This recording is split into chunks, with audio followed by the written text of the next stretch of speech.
Yang model ni kalau korang tengok LED banyak tau. Dan model ni jenis pakai reflektor. Jadi lampu solar ni waktu malam cahaya dia ni memang cerah. Dia pakai pula bateri besar dekat bahagian dalam. Jadi cahaya dia ni dia boleh maintain cerah macam ni dengan lama. Lebih dari 12 jam. Yang ni lampu solar yang harga bajet tapi kualiti dia ni padu. Yang ni paling banyak saya repeat sebab harga dia murah.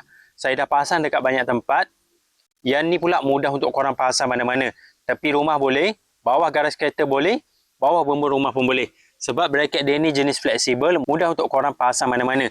Yang best pasal lampu solar macam ni, walaupun korang pasang banyak biji sekalipun, korang tak payah nak risau bil tinggi. Sebab lampu ni dia cas guna cahaya matahari dekat panel bahagian sini.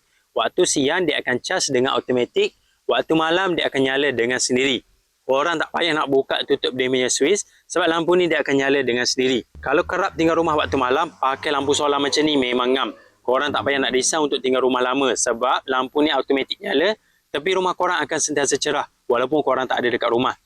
Jadi kalau korang nak cari lampu yang boleh jimat bil elektrik, nak cari lampu yang boleh nyala terang lama, nak cari lampu yang boleh pasang mana-mana, korang boleh cek lampu solar ni. Yang ni harga dia bajet. Kalau korang nak pasang banyak biji sekaligus, modal dia ni tak keras sangat. Lampu solar hitam ni korang boleh cek dekat link video.